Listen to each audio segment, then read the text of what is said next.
final question, is there anything that you may want to confess tonight before you go in? I keep everything right here. Or right here. There you go. J'étais sous le choc, c'est arrivé de nulle part. J'étais terrifié, je ne savais pas quoi faire. Dans mon esprit, si j'avais fait quelque chose, j'aurais pu perdre la vie. Mes pensées me disaient que Sean était un gars avec un pouvoir illimité. Ma vie était en danger.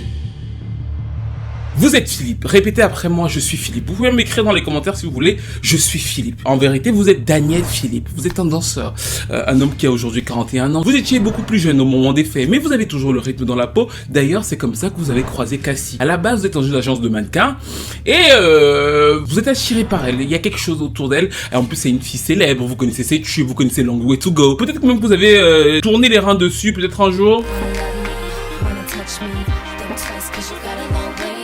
La meuf est magnifique, elle est magnifique, c'est votre kryptonite. Vous avez un petit faible pour elle et en plus elle vous propose effectivement des petites parties fines. Mais pas n'importe quelle petite partie parce qu'en fait elle vous fait entrer dans l'univers de la gloire. La première fois que vous la rencontrez justement pour une espèce de ce qu'on appellera donc bien évidemment freak off, vous vous engagez tous les deux et il y a un homme qui vous regarde et cet homme a un masque. C'est à la fois flippant et dérangeant, mais à savoir, vous connaissez tout de suite parce que vous êtes un amateur de R&B et de hip-hop, vous connaissez, vous savez que c'est P. Diddy.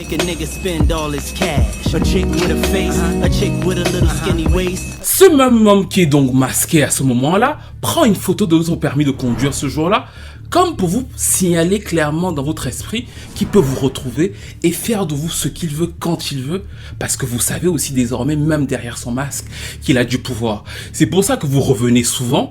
C'est aussi parce que vous avez de la tendresse pour Cassie, vous comprenez pas trop ce qui se passe et que des fois vous assistez à des scènes complètement incompréhensibles où elle se fait tirer, jeter d'une pièce à une autre et vous pouvez pas intervenir parce que très souvent il y a les gardes du corps de Diddy qui eux sont totalement stoïques. Et les soirées se multiplient et vu que vous devenez un régulier, ben en fait finalement l'homme fait tomber le masque et il reste très souvent devant vous à regarder comment ça se passe jusqu'à une fameuse soirée où après que Cassie et lui aient été dans la douche, il ressort de la salle de bain avec Cassie et là c'est super important parce que c'est Cassie et ce que je viens de vous dire et dans toutes les dépositions, vous pouvez aller sur Yahoo, on va faire pause quelques secondes, vous allez voir exactement que Cassie et Diddy sortent de la salle de bain et Cassie demande à cette escorte que vous êtes devenu de savoir s'il avait déjà uriné sur quelqu'un et si elle était capable de le faire. Ça le surprend mais vu qu'il a pris aussi de la farine donnée par Diddy, il accepte et donc du coup il réalise cet acte-là dirigé par les deux personnes. On lui explique de pas en donner trop et tout. Ce qui le frappe, ça va d'autant plus le frapper que la prochaine fois qu'ils vont se revoir, Diddy va tellement frapper Cassie qu'il va en perdre les moyens. C'est pour ça qu'il va partir et que quand il s'est présenté comme témoin cette semaine au procès, il a sorti les mots que je vous ai dit au début de cette vidéo, qu'il était effrayé, qu'il n'a pas pu sauver Cassie parce que ses pensées, encore une fois, lui disaient que Sean Combs, Diddy, était un gars avec un pouvoir illimité et que sa vie était en danger.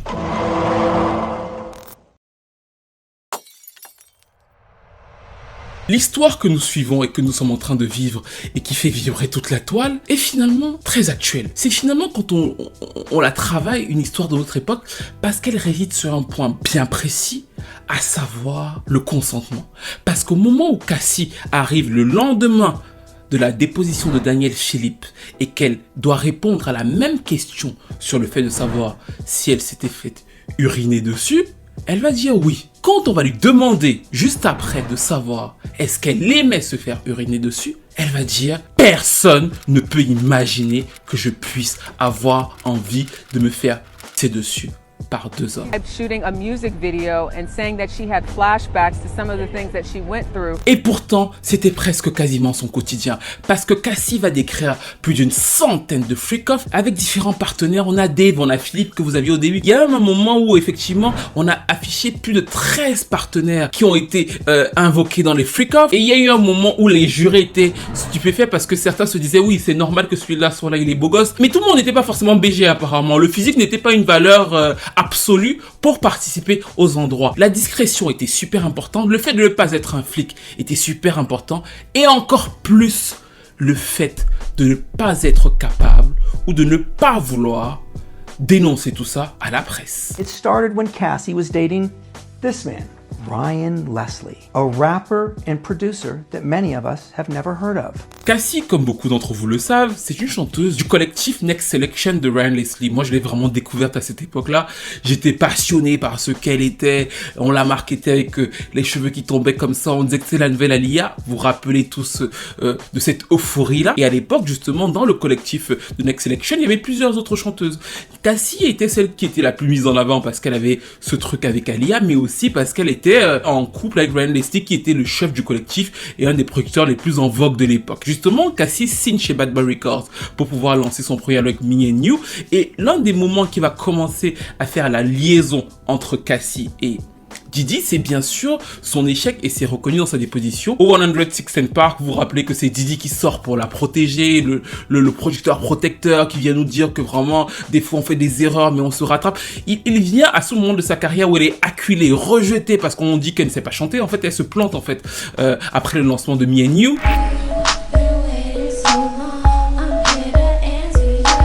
Il a ce regard un peu tendre sur elle. C'est un peu l'homme qui vient la sauver, la soutenir. Et il y a 17 ans d'écart entre les deux. Petit à petit se noue une espèce de relation sentimentale.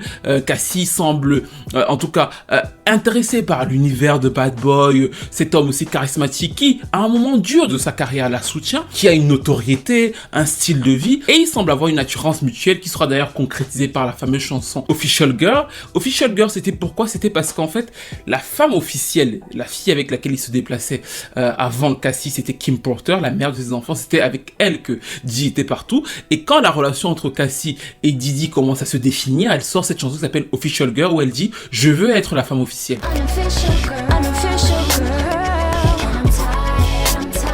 La relation prend de l'ampleur. Pour Cassie, il y a un véritable amour. Et quand je vous dis ce que je vous dis là, c'est véritablement vérifié dans le procès. C'est-à-dire qu'on demande à Cassie, est-ce que tu étais amoureuse de lui? Elle répond oui. Et on lui demande d'ailleurs, est-ce que tu penses que Diddy était amoureux de toi? Elle dit que je le pensais. En tout cas, au début, il pense qu'il y a vraiment un affect.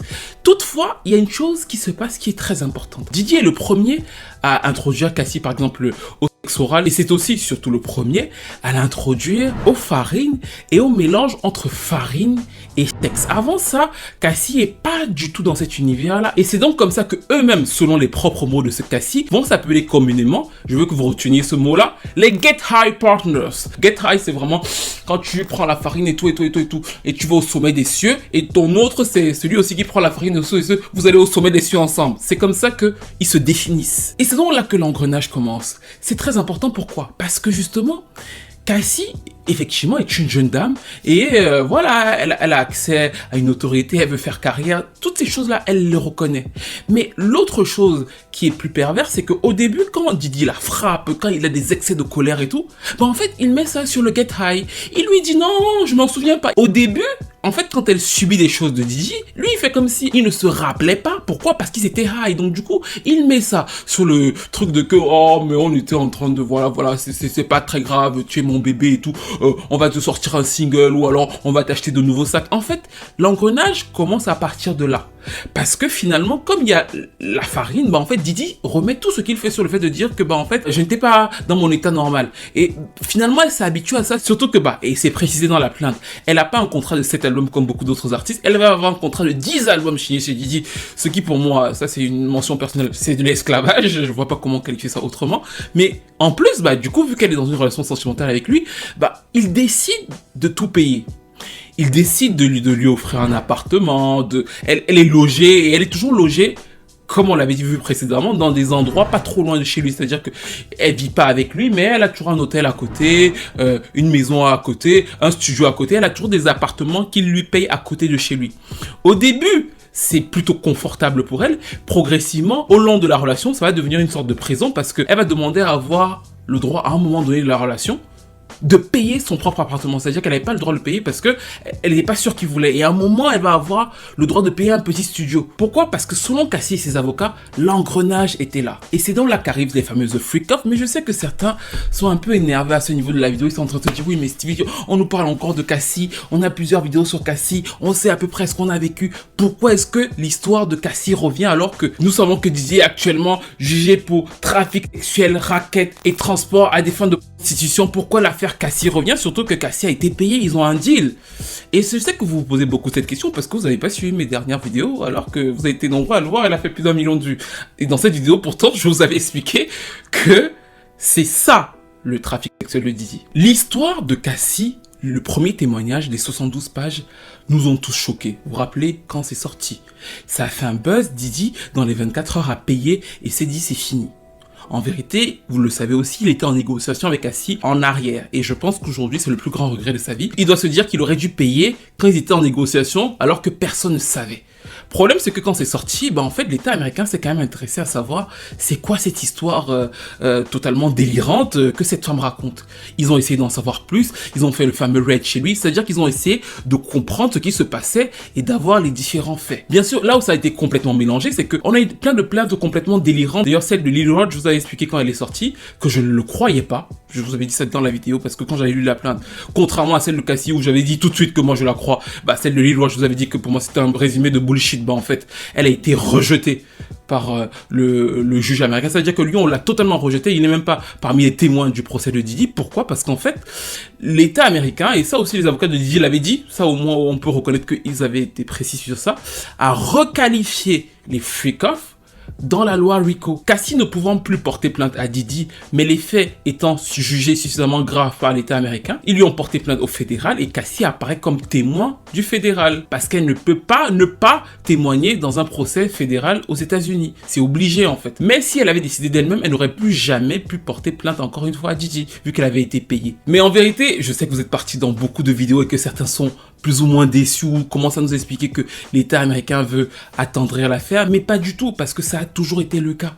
C'est-à-dire que si vous repartez dans les précédentes vidéos, je ne suis pas devin, je vous avais dit que en fait l'affaire Cassie et les autres affaires similaires des femmes qui ont participé au freak-off seraient requalifiées par l'État américain. Pourquoi? Parce que dans ces affaires-là, on fait transporter des femmes d'un État à un autre, des hommes d'un État à un autre, et qu'en fait, le fait de les faire transporter, le fait qu'il y ait de la farine, et que certains, justement, insistent sur le consentement, disent « nous n'avons pas été consentants », ça constitue ce que l'État américain peut requalifier dans la loi RICO comme étant un trafic sexuel. C'est exactement comme ça que R. Kelly s'est fait coincer et c'était logique qu'il refasse la même chose avec Didi. Et d'ailleurs, justement, dans le témoignage de Cassie, c'est pour ça que je fais le lien tout de suite, l'idée du procureur et la manière de lui poser les questions était très claire.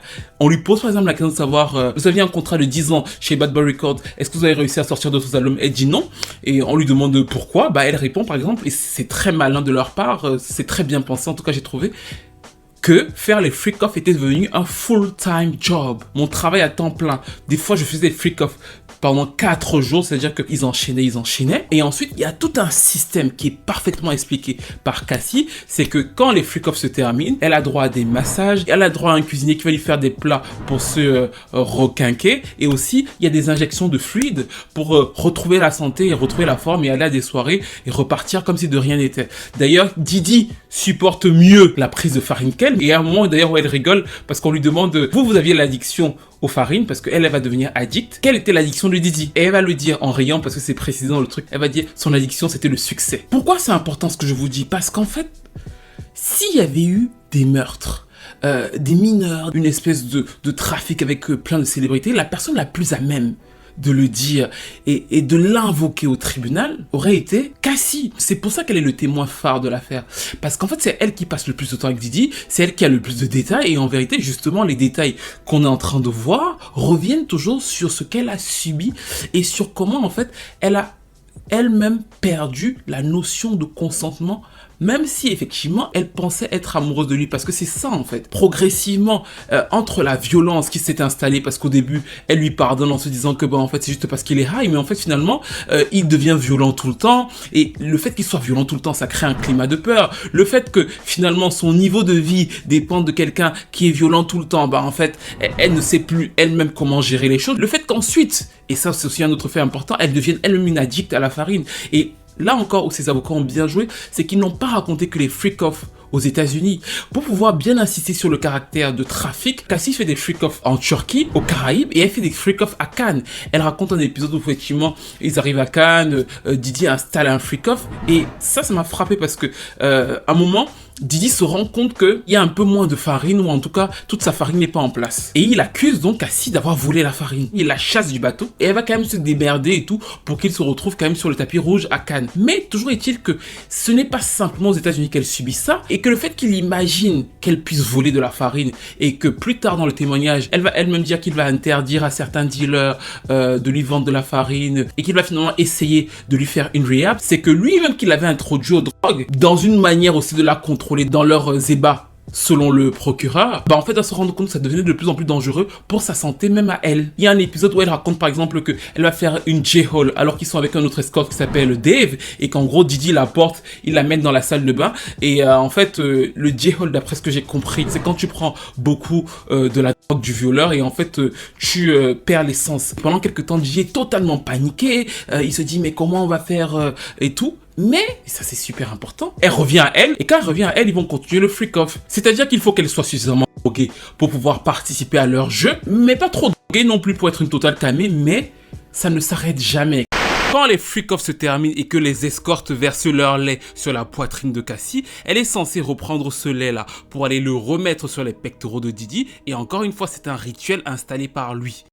Quand elle a ses règles, elle est obligée de faire des freak-offs, elle décrit, et ça c'est franchement ulcérant, c'est-à-dire qu'elle a des infections urinaires tellement profondes à un moment que les antibiotiques ne suffisent pas. Didi demande même à des employés de faire de fausses ordonnances pour qu'on ne sache pas que ce soit Cassie, donc du coup elle fait de fausses ordonnances, elle n'a pas le droit d'aller à l'hôpital pour qu'on ne fasse pas de rapprochement entre ce qui est en train de se passer, et donc du coup on lui ramène les médicaments faits par les employés de Didi qui ont fait les fausses ordonnances, mais ça ne fonctionne pas, elle a tellement mal. Mais le freak-off arrive, on y va. She said she wrote a book and she wanted Sean Combs to read it, to have information, she said. I wanted him to understand what he put me through. I was 22, I would have done anything for him. Tout ça est bien sûr pallié de cadeaux. C'est-à-dire que quand ça se passe un peu mal, quand elle est trop frappée, bah, on va lui acheter des sacs Chanel, plein de cadeaux. Et d'ailleurs, c'était déjà dans la plainte de 72 pages, elle disait tout le temps que les épisodes de violence créaient un climat toxique parce qu'ils étaient toujours palliés de choses super jolies qu'il lui offrait, même si elle n'aimait pas spécialement ça. Elle explique par exemple qu'elle n'est vraiment pas fan parce qu'en soi, au demeurant, il y a des gens qui aiment se faire dessus dans l'acte sexuel, c'est-à-dire que la pratique en elle-même, il y a des gens qui le font, et enfin si vous le faites et que toutes les deux personnes sont consentantes, ça vous regarde. Là, Cassie explique que bah en fait elle le faisait pas parce qu'elle était consentante, mais parce que bah c'était un des kiffs de Didi, mais que parfois on lui urinait tellement dans la bouche qu'elle en suffoquait.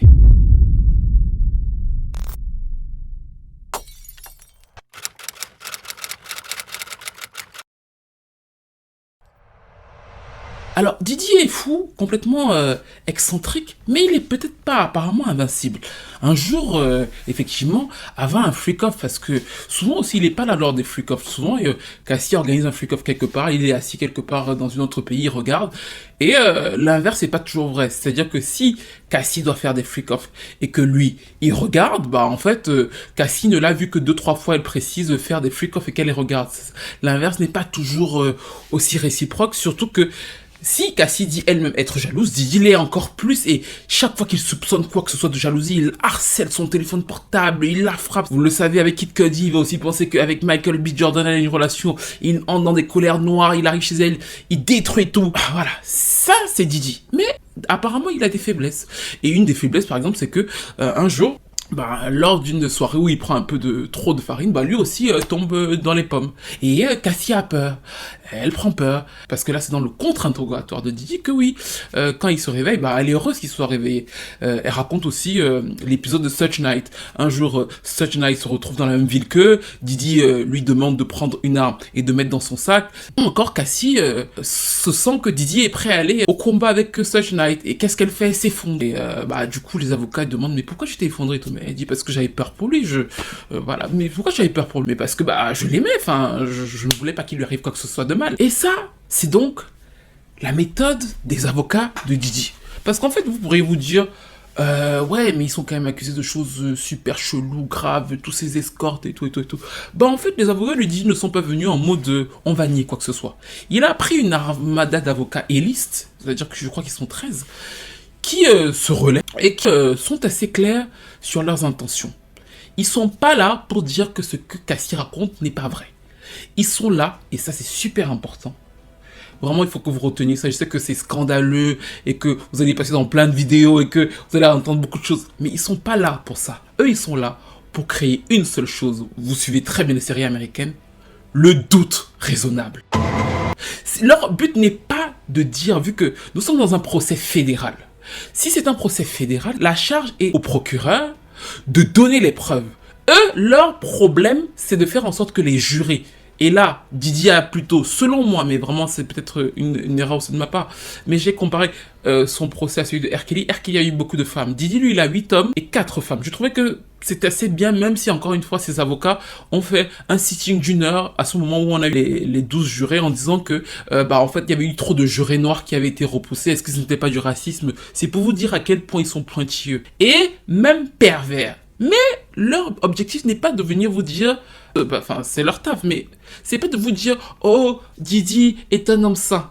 Pas du tout d'ailleurs. Quand le procès commence et que le premier avocat entre, il commence en disant, Didi est un homme jaloux et énervé. Vous pourriez vous dire, mais pourquoi il dit ça? Lui, il arrive comme ça en fait. Pourquoi? Parce qu'en gros, leur but n'est pas de dénaturer totalement ce que Cassie dit. Leur but est encore une fois de faire douter sur le consentement. Ils veulent que tout le monde dise que c'était une relation toxique consentie. Of a relationship that was loving at times and that where she consented to a lot of these freak-offs, even liked and loved them over a period of time. Et là, je sais que vous êtes en train de vous dire, non mais moi jamais de ma vie je vais me dire que c'était une relation consentie, jamais je préfère mourir, c'est jamais je peux me dire que c'était consenti. Mais en fait, ils vont vous dire, ok, tu peux te dire ça, mais est-ce que je ne peux pas te faire questionner au-delà de tout doute raisonnable, parce que c'est la question qui est posée aux jurés, au-delà de tout doute raisonnable, est-ce que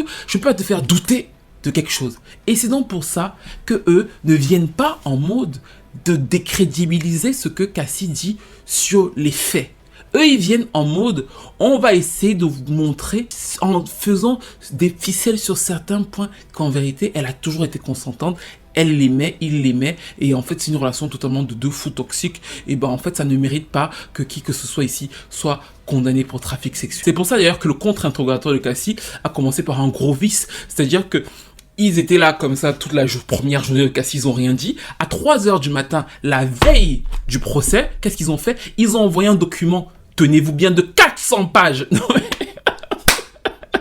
Ils ont envoyé un document de 400 pages, comme dans les films, c'est vraiment comme dans les films, de 400 pages à 3h du matin au procureur, avec toutes les charges, toutes les preuves, tout ce qu'ils avaient compilé contre Cassie. Quand on fait ça, vous savez comment ça se passe dans les procès. C'est pour pouvoir déstabiliser totalement l'accusation. Ce qui s'est fait, c'est-à-dire que le contre-interrogatoire de Cassie a été beaucoup stoppé à plusieurs reprises. Pourquoi? Parce que les procureurs n'avaient pas eu le temps de lire tous les documents que l'équipe de Didier avait envoyés. Parmi les fameux documents, il y avait entre autres 25 pages de textos de Cassie sur Didi. Et les textos remontent à plusieurs années parce que on va sur des textos de 2009. Je vais pas tous vous les lire. J'en ai sélectionné quelques-uns, mais en gros, c'est toujours dans le même esprit. C'est des textos où Cassie dit qu'elle est volontaire pour les freak-offs. C'est-à-dire que, par exemple, un texto de août 2009, elle dit, dans les débuts de la relation, il lui demande quand est-ce que tu veux faire les freak-offs? Elle lui dit, je suis toujours prête pour un freak-off. 2 jours plus tard, il lui dit, je veux que ce soit vraiment très hot. Elle lui dit, moi aussi, je veux que ce soit incontrôlable.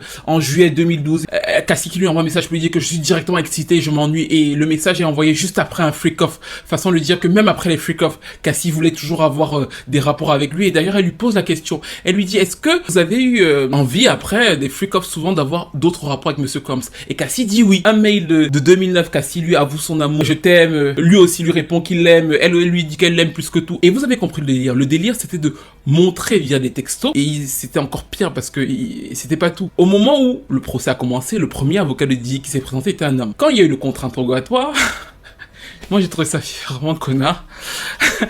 Ils sont passés à une femme. Et la femme, donc du coup je me suis dit, ça c'est diabolique, c'est vraiment comme un film. Ils sont passés à une femme, parce que oui, c'était plus facile pour une femme de parler à une femme enceinte, parce que Cassie est enceinte, donc du coup, une femme qui parle à une femme enceinte et qui lui pose des questions, qui la pousse dans ses retranchements, ça passe déjà mieux pour un juré. Mais mieux encore, ce qu'elle a fait que j'ai trouvé pas très cool, mais après bon, c'était le truc. Elle disait, est-ce que vous pouvez lire? Et quand Cassie avait un moment de doute, elle dit, si vous pouvez pas lire, je vais lire, hein. Et je trouve ça vraiment, mais en fait, elle est vraiment horrible.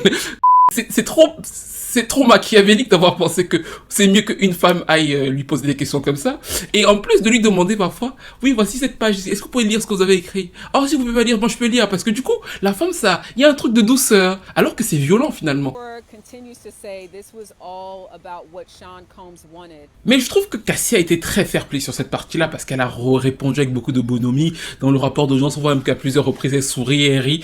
Et que finalement le juge a de la sympathie pour Cassie parce qu'à un moment il leur dit, il fait la réflexion aux avocats lui dit en leur disant que mais est-ce que ce n'était pas possible de lui faire lire ça pendant les breaks d'audience, qu'à chaque fois de revenir en soi ou alors d'envoyer ça au procureur pendant les breaks d'audience pour qu'il sache qu'est-ce que vous allez poser comme question, que de les couper à chaque fois et de les surprendre avec des gros documents qui font retarder tout le monde et qui vont nous faire des breaks parce qu'ils auront besoin du break pour pouvoir savoir ce que vous avez voulu dire. Mais justement leur stratégie c'est la déstabilisation et le doute.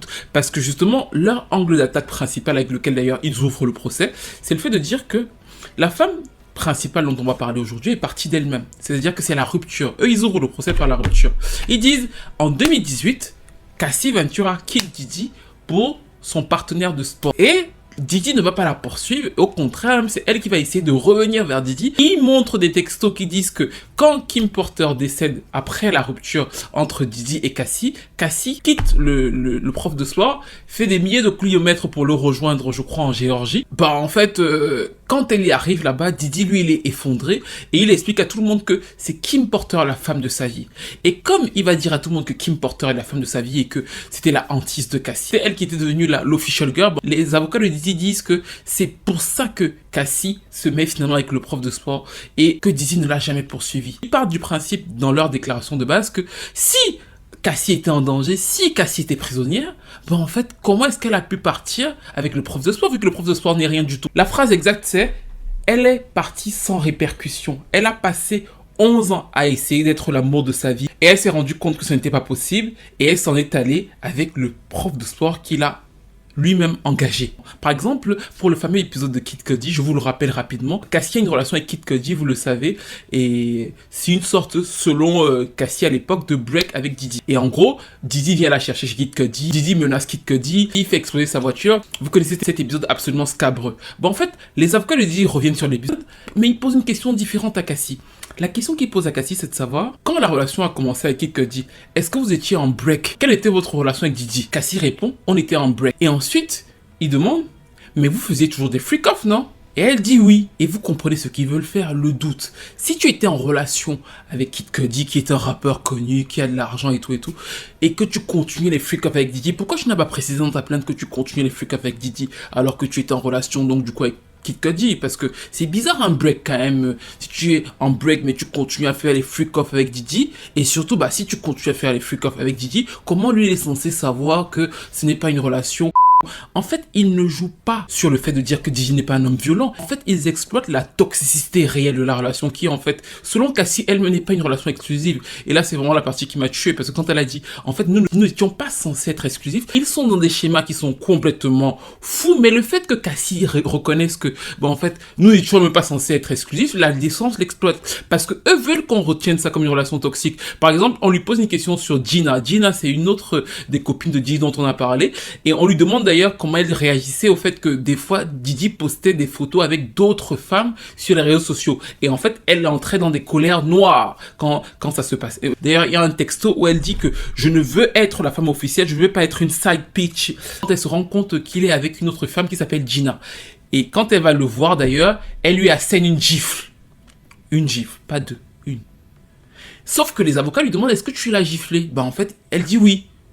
Mais voilà, c'est une gifle sur, je sais pas, 10 000 coups, parce que je tiens vraiment à préciser dans cette vidéo que les détails de comment Didi la frappe par les différents agents de police et les deux premiers témoins sont affolants. Je sais pas comment elle fait pour rester vivante en vrai. Donc, mais du coup, l'avocat lui demande quand même, tu l'as giflé? Elle dit oui. Il dit ok. Plus tard encore, toujours dans le même esprit, Didi va se rendre compte que Cassie consommait de la farine seule. Et ça va l'énerver, donc du coup, il va essayer de faire en sorte que Cassie ne consomme plus de la farine seule. Il va aussi découvrir qu'à un moment, Cassie consommait de la farine avec une amie à elle qui s'appelait Kerry Morgan. C'est une amie de très longue date de Cassie et Didi va s'en prendre à cette fille, va me la frapper. Cassie va le protéger quand la police va arriver. Mais il le présente en mode, bah du coup, regarde quand même, il te défendait en fait. Il voulait pas que tu sois une totale camé. Et d'ailleurs, à un moment donné, que j'ai trouvé très bien pensé pour le coup, l'avocat de Didi demande à Cassie à quelles autres farines précises Didi était addict. Parce que je pense qu'elle avait très bien répondu sur la première fois quand elle a dit au succès. La deuxième fois qu'elle lui repose, elle passe par d'autres chemins pour reposer la question. Et là, la procureure dit objection. Overruled.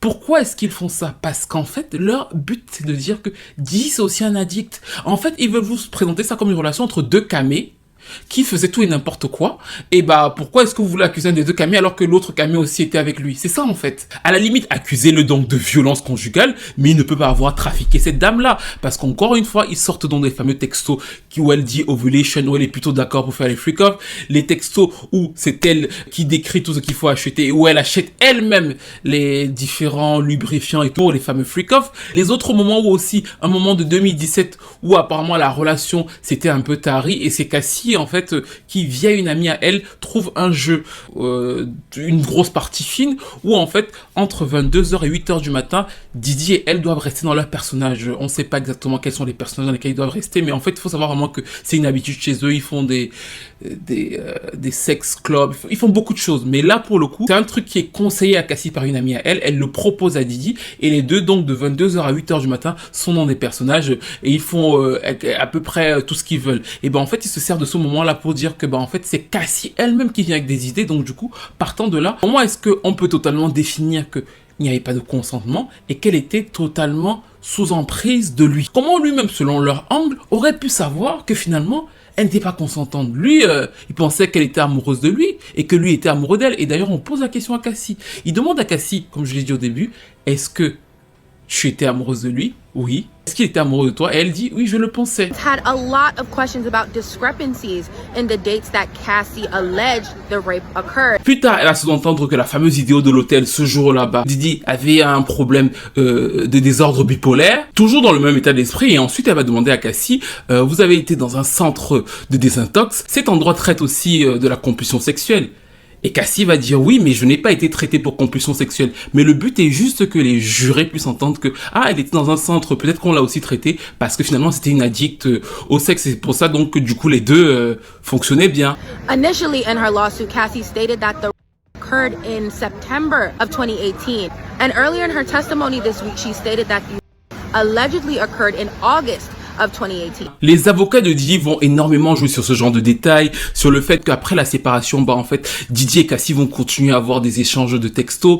C'est-à-dire qu'au-delà du fait que Cassie, dans sa déposition officielle, avait parlé du V, en fait, Didi dit après le jour où elle parle de V, on a continué à avoir des textos très chaleureux qui vont être publiés, où elle lui dit que je ne te déteste pas, je ne t'ai jamais détesté, je ne serai pas à ce point de ma vie sans toi, et lui dit à quel point c'est une queen, à quel point c'est sa ride or die, après c'est la reine de sa vie. Enfin, ils ont des textos très cool selon les avocats de Didi qui ont fait lire à Cassie pour pouvoir confirmer qu'effectivement en fait tout allait bien, et elle revient même 3 mois après quand Kim Porter décède. Donc du coup à ce moment là ils ont une relation qui pour le coup, selon Cassie, est consentie, contrairement à l'autre relation sexuelle qui n'est pas consentie. Et en plus, comme c'est du V, vous savez que l'avocate l'a fait douter. L'avocate lui demande, mais du coup, dans la déposition, vous avez dit août 2023, et là, vous avez dit septembre 2023. Elle la remet en cause sur plusieurs détails qui n'étaient pas exactement les mêmes entre la déposition et le témoignage. Et effectivement, il y a plusieurs détails qui n'étaient pas exactement les mêmes. Moving even further, the defense had questions about the verbiage that Cassie may have used on the stand versus in her lawsuit, where in her lawsuit she alleges that he forced his way into her home and subsequently raped her. But on the stand she testified that Diddy followed her into her home and forced himself on her. Du coup, l'avocate a pointé ça, et surtout elle va demander à Cassie, mais le jour où vous étiez avec Didi, vous aviez déjà commencé à avoir une relation avec votre prof de sport? Cassie va dire que oui, et elle va me révéler que pendant qu'ils avaient une relation charnelle, le prof de sport va appeler sur FaceTime et elle ne va pas décrocher parce qu'elle était avec Didi. Et donc leur stratégie, c'est de dire comment est-ce que cette femme qui se sépare de cet homme-là, qui ne la violente pas, qui ne la menace pas du tout, et que ils ont des échanges super cool, elle s'en va avec un prof de sport dans le Connecticut et rentre vivre chez sa mère, en fait, c'est parce qu'il y avait plus d'argent qu'ils sont en train de nous attaquer. Mais au final, quand la relation se termine, tout se passe bien. Le doute. Voici leurs histoires.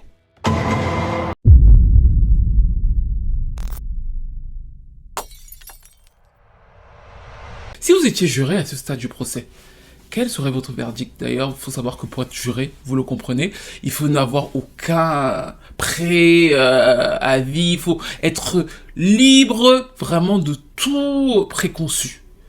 Et donc du coup, moi par exemple, je peux pas être juré, donc voilà. Mais peut-être qu'il y a quelqu'un qui passe là, je pense aussi que beaucoup de gens sur internet ne peuvent pas l'être, mais peut-être qu'il y a des gens qui passent là qui sont vraiment totalement extérieurs.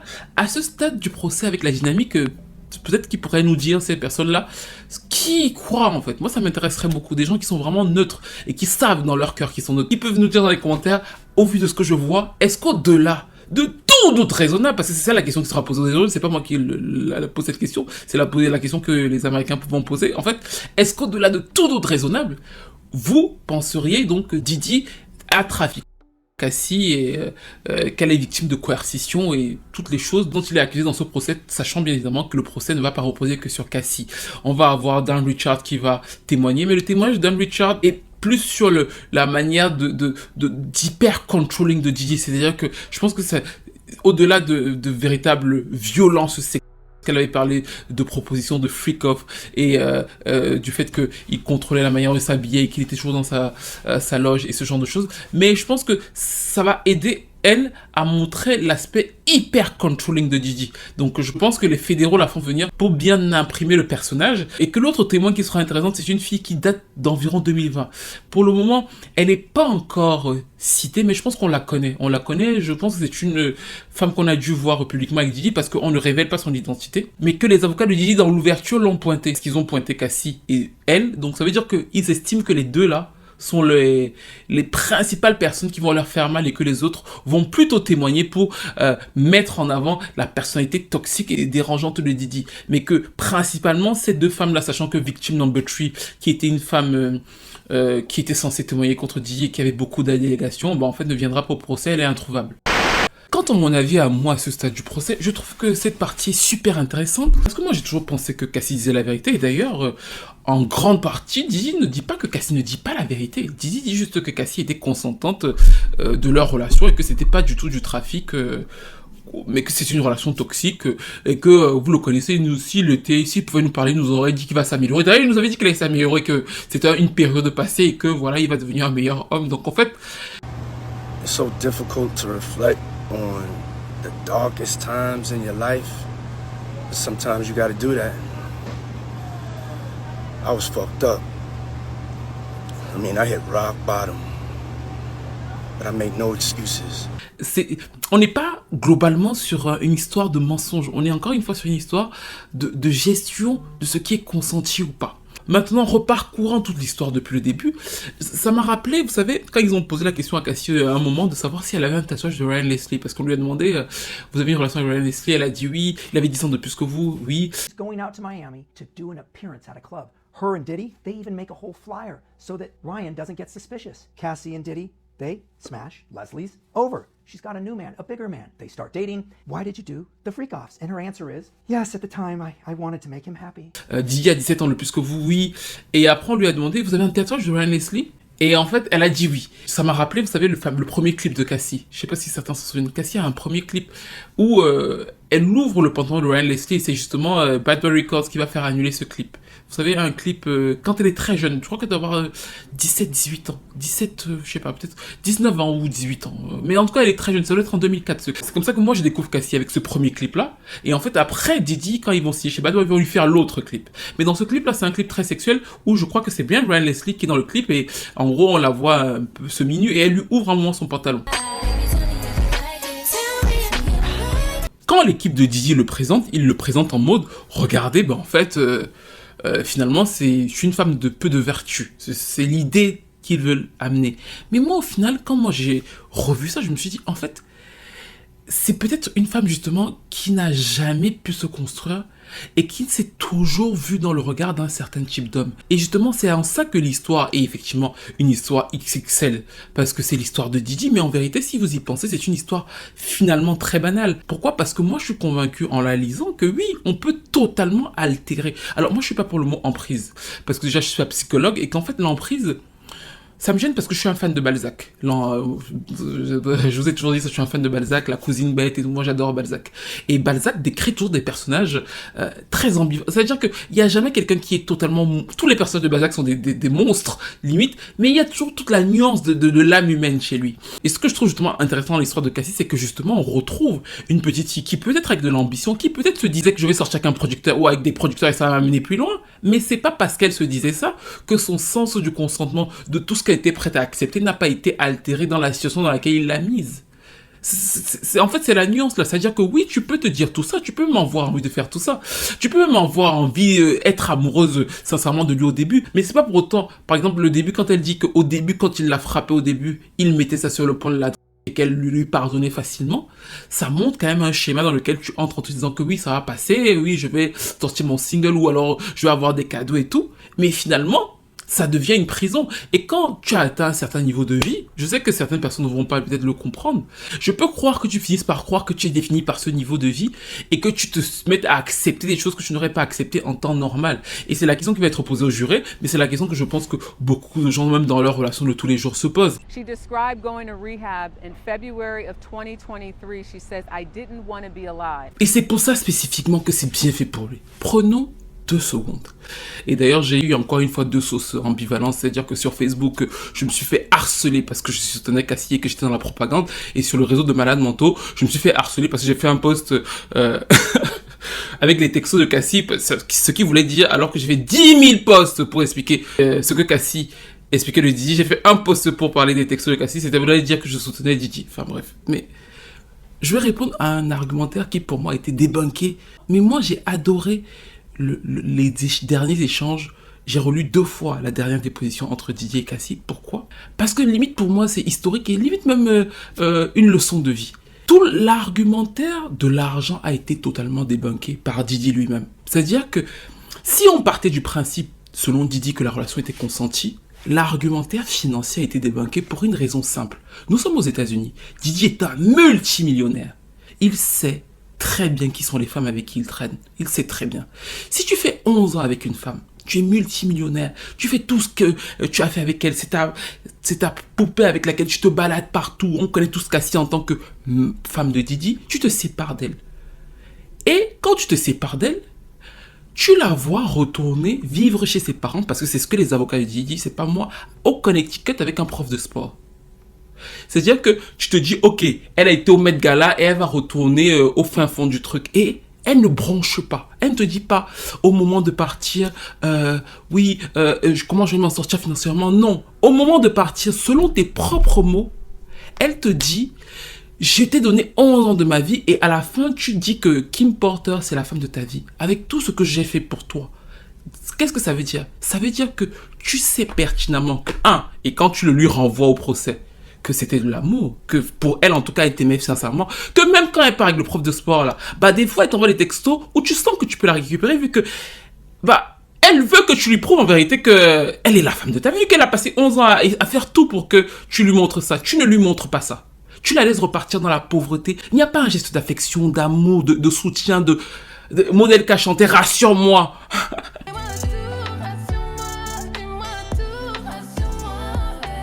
Et du coup, la question que je vous pose, c'est de savoir pourquoi quelqu'un ferait ça, pourquoi quelqu'un prendrait un tel risque. Mais la réponse est simple, c'est qu'il savait qu'elle n'était pas intéressée. Ou alors que même si il y avait un intérêt pour l'argent, l'intérêt pour son amour à lui était plus fort. Elle l'aimait. Il comptait sur sa confiance et son amour. C'est pour ça qu'il l'a laissé partir. Alors que toutes ses autres ex, Kim Porter, a une immense maison, et les autres ont des enfants et tout. D'ailleurs, le thème de l'enfant n'a pas été abordé, alors qu'elle a dû avorter 2 fois. Encore une fois, sous ses recommandations parce qu'il voulait pas d'enfant d'elle. Donc, il savait très bien que elle part sans rien. Et tout ce qu'elle me demandait à moi, c'était de lui donner quelques miettes d'affection. Sa rivale principale, c'était Kim Porter. Elle voulait pas se retrouver maintenant à rejouer avec les autres rivales sans avoir encore la place claire de femme officielle. Il a été incapable de lui donner ça parce que c'est un homme qui vit dans le chaos. Lui, il crée le chaos, comme beaucoup de gens qui sont incapables d'offrir une relation stable. Et ça, c'est pas une question d'argent. Jay-Z à une relation stable. Peut-être qu'il trompe bien, tu sais, mais au moins il a construit quelque chose de stable. Didi n'en est pas capable. Et avant, quand tu es très jeune, je pense, tu regardes en te disant que ouais, c'est parce qu'il a beaucoup d'argent. Non, c'est parce qu'il a beaucoup de tentations. Non, c'est parce qu'il a pas la capacité, même si peut-être il s'occupe bien de ses enfants, intérieur, de créer un climat sain pour installer une relation stable. Beaucoup de gens en sont capables et du coup, ils projettent ça sur toi, la personne avec laquelle tu es en relation, et ça crée, ça enchaîne le chaos. Et beaucoup de femmes parfois, surtout dans ce genre de climat, parce que elles sont excitées, la dopamine, tout ça, les hormones de l'amour, l'ocytocine et tout ça, toutes les hormones de l'amour, ben en fait, quand quelqu'un te met dans une situation où tu dois te battre et tout, tu as l'impression que c'est un truc de fou, donc ça excite toutes les hormones de l'amour. Mais le problème, c'est que plus le temps passe, plus à un moment tu te rends compte que en fait c'est juste parce qu'il a des incapacités lui, et que tu vas faire ça, bah en fait, à un moment donné, ça va s'arrêter et il va recommencer le même schéma avec d'autres personnes. C'est exactement là où Didier et Cassie se sont retrouvés. Il a compris qu'il était plus capable d'aller plus loin pour elle, et au lieu d'avoir un geste d'affection pour elle, de la rassurer, de la mettre bien, d'appeler des producteurs sachant qu'elle pouvait pas sortir d'album, de lui donner la porte de sortie, il s'est dit de toute façon, vu qu'elle s'est contentée de lui mettre pendant aussi longtemps, soit elle va revenir, soit bah tant pis, elle m'aime suffisamment pour être ma ride or die. Les textos qu'il lui envoyait tous les jours là pour lui dire que vraiment courage, elle lui disait je ne serais pas où je serais à ce point de ma vie sans toi. Il était rassuré, lui, mais pas elle. Et c'est donc pour ça que moi j'ai adoré ce fameux moment du procès, quand l'équipe de Didi lui demande comment elle revoit son passé, qu'elle dit que j'ai de l'amour pour mon passé, et elle dit encore une fois qu'elle l'a jamais détesté. Pourquoi? Parce que je sais qu'à ce moment précis, il y a eu un ascenseur émotionnel chez Didi, parce que c'est un être humain, et qu'il a dû voir ses propres incapacités, c'est-à-dire que sa propre petitesse, et je ne dis pas ça, ça ne veut pas dire qu'il n'est pas méchant, un monstre, et tout, je parle là des rapports humains vis-à-vis de Cassie. Il a dû voir le reflet de sa propre petitesse, parce que quand tu te comportes comme ça, tu sais qui tu es. Et en vérité, ce qu'elle lui a montré, c'est qu'elle n'a jamais changé. Elle a toujours été de son côté. La preuve, même quand elle commence donc à lui dire, bah en fait, j'ai été traumatisée, bah en fait, il me faut une compensation financière, ce qu'il aurait dû lui donner de lui-même en disant que prends 3-4 millions, tu vas pas quitter le Met Gala pour retourner chez tes parents avec un prof de sport, franchement, prends soin de toi et tout. Il aurait dû faire ça de lui-même, mais il comptait sur son amour et sur la loyauté. Bah du coup, quand elle lui a dit, bah donne-moi quelque chose, il a refusé. Elle n'est jamais venue faire une interview. Elle a jamais fait un truc à la télé. Elle a pas sorti un single. Elle n'a pas profité de l'exposition qu'on lui a donnée. Rendez-vous compte. Elle est restée en mode, en vrai, tout ce que moi je veux, c'est que tu me compenses pour ce que j'ai subi. Ce qui est normal. Enfin, je me dis, qui va quitter les robes du Met Gala pour rentrer dans sa chambre d'enfance et en étant psychologiquement stable? C'est impossible. C'est lui-même, en la méprisant, au-delà des sévices qu'elle dit avoir subi, qu'il l'a mis dans cette situation. C'est trop facile de se dire que, bah, en fait, je l'ai exploité pendant quasiment 11 ans, bah, elle repart sans rien et elle retourne, elle doit refaire sa vie en zéro. Il faut qu'elle paye des addictologues, il faut qu'elle, change de niveau de vie, tout ça là. Elle va le faire, alors que, bah, moi, je vais aller repisser dans la bouche de quelqu'un d'autre. Meaning when the guy pees on you, pee on you everywhere, you like it? I just like it. You do? C'est pour ça que pour moi, c'est pas une histoire d'argent, c'est une histoire de contrôle. Il a trop compté sur le fait que elle-même à la folie. Il y a plein de gars comme ça que vous connaissez qui vous disent souvent que ah, même si elle est avec tel et tout, c'est moi, son vrai gars, vraiment, elle va revenir, même si elle a 5 enfants, c'est moi. C'est ce que Didi se disait pour Cassie. Et l'univers lui a montré que ce n'était pas possible, ça n'existait pas. Et c'est pour ça que elle repart aujourd'hui dans un foyer heureux. Il a dû payer 20 millions. L'hôtel a dû payer 10 millions. Donc, du coup, elle a une bonne somme d'argent. Et lui, bah, quoi qu'il arrive aujourd'hui, il fait face aux responsabilités des différents actes qu'il a posés, qu'il soit désormais condamné pour trafic ou qu'il ne le soit pas. Son image est ternie à jamais de son propre fait. C'est pas du fait de quelqu'un d'autre. Quelle que soit la version que vous prenez, ce sont ses propres agissements qui l'ont mené là. Mais bien évidemment, le procès continue. C'est pas sûr encore qu'il sera condamné pour les chefs d'accusation qui lui sont reprochés. Je vous ai expliqué que son équipe va continuer de jouer sur le doute. Si vous allez sur des récaps et qui ne vous disent pas que Didier a de très bons avocats, c'est un mensonge. Autant dans des affaires judiciaires que j'ai suivies, il n'y avait pas de très bons avocats. Là, l'équipe de Didier est très solide. D'ailleurs, le procureur a ouvert la 5e journée en montrant à quel point c'est une défense agressive. Il voulait d'ailleurs que Cassie, qui témoignait vendredi, continue à témoigner lundi. Il voulait épuiser Cassie pour qu'elle puisse faire encore plus d'erreurs et leur donner encore plus de doutes. Donc en fait, il a une bonne équipe d'avocats. Maintenant, ça ne suffit pas à gagner, mais en tout cas, il va se battre, il a de l'argent, donc du coup, certainement, il est préparé pour les 7 semaines qui vont rester à venir. Et j'imagine qu'au bout des 7 semaines qui vont venir, s'il est condamné, il va faire appel et nous suivrons ça avec attention. C'est confirmé que Aubrey O'Day, l'autre membre de Danity Kane, qui est pourtant la plus anti-Diddy, ne va pas témoigner à son procès. Mais on sait aussi que la semaine prochaine, donc du coup, on aura aussi la mère de Cassie et une très bonne amie de Cassie comme témoin appelé à la barre. Ça confirme aussi le fait que le procès tournera autour de Diddy, ses petites amies et les freak-off et qu'on n'aura pas spécialement de révélations autour des célébrités. Justin Bieber a fait un communiqué cette semaine précisant que lui n'a jamais été attouché par Diddy. Et la principale personne qui a participé au freak-off n'a jamais cité personne d'autre que Diddy et des escortes extérieures à l'industrie musicale. Donc ça semble un peu mal parti pour ceux qui attendaient le procès d'un grand déballage dans l'industrie musicale, même si encore une fois on est à l'abri de rien. Et surtout, n'oubliez pas ce que je vous ai dit. N'importe où vous allez, mettez-vous bien en tête que Diddy peut totalement perdre ce procès. C'est attendu. Mais le fait que sa défense soit autant dans le doute n'est pas anodin. C'est un procès fédéral. Vous avez tous vu des films américains, vous savez qu'en fait, si un seul juré, si une seule des 12 personnes assises n'est pas convaincue à la fin de chaque élément des chefs d'accusation, ben en fait le procès est annulé. Et c'est pour ça que sa défense est aussi précise sur ça. Et même pour être trivial, c'est l'inverse de la défense de R. Kelly. R. Kelly niait tout, faisait semblant de ne pas comprendre pourquoi il était là. Diddy nuance tout, parce que s'il nuance tout, et s'il nuance suffisamment bien, ben en fait, un des jurés peut dire « je suis pas convaincu, c'est peut-être un connard, mais c'est pas le connard qu'on me décrit », et ben le procès est annulé. Et ça peut parfois être compliqué pour le procureur, coûteux même de relancer un second procès, surtout que si la même chose, le hung jury, arrive au second procès, ben en fait Diddy sort libre, pas parce qu'il est jugé innocent, mais parce qu'il n'aura pas été reconnu coupable, au-delà de tout doute raisonnable. Maintenant, je vous ai donné mon avis sur le fond de l'histoire, pas sur la condamnation, parce qu'encore une fois, la condamnation, je peux pas la donner, c'est un juré. N'hésitez pas à me donner, vous, vos avis sur tout ce qui s'est passé, sur la version de Cassie, sur la version de Diddy des événements, sur le fait que on soit aux États-Unis, on joue sur le au-delà de tout doute raisonnable. On ne joue pas sur est-ce que ça est arrivé, c'est pas arrivé, non. C'est est-ce que on peut douter du fait que ce soit arrivé. Est-ce qu'on peut douter du fait que tu as été consentant? C'est ça, en fait, ce que les avocats de Diddy font. C'est qu'ils jouent sur les détails, sur les petites phrases, sur les... Il y a un moment, d'ailleurs, il y a un audio de Cassie qui a été dévoilé avec un ami à elle en 2013 qui disait avoir une vidéo d'elle olé olé et Cassie est menaçante. Elle lui dit je vais t'envoyer voir Alia. Et elle est vraiment menaçante et ils le font écouter au procès, du coup. Et du coup, c'est pour montrer que Cassie aussi peut avoir des excès de colère. Et d'ailleurs, c'est Diddy qui va finalement faire en sorte que et la vidéo et la tape ne soient pas divulguées pour montrer que Diddy la protège. Vous voyez, voilà. Donc voilà, c'est dans ce genre de contexte où ils ne sont pas en train, encore une fois, de dire que finalement Cassie ment et tout, mais ils sont en train de dire que finalement c'est un gros couple toxique de fou, en fait. C'est-à-dire que c'est Whitney Houston et Bobby Brown fois 1000, c'est ça qu'ils veulent nous dire. Mais donc du coup, qu'est-ce que vous en pensez? Est-ce que ça vous paraît crédible? Est-ce que ça vous paraît pas crédible? Les personnes qui ont vraiment suffisamment de recul, quand vous voyez les différents éléments, moi ça m'intéresse parce que peut-être que moi j'ai beaucoup moins de recul que vous, vu que je suis, voilà, je vous ai donné mon opinion, donc peut-être que j'ai beaucoup moins de recul. Donc dites-moi vous, comment vous le voyez, qui a raison, qui a tort, n'hésitez pas à me donner vos commentaires. Les personnes qui sont aussi passées par ce genre de relation, quel apprentissage, moi je connais pas forcément, donc n'hésitez pas à nous dire, et n'hésitez pas à commenter, à liker, à partager, et je vous retrouve bien sûr très vite pour une nouvelle vidéo.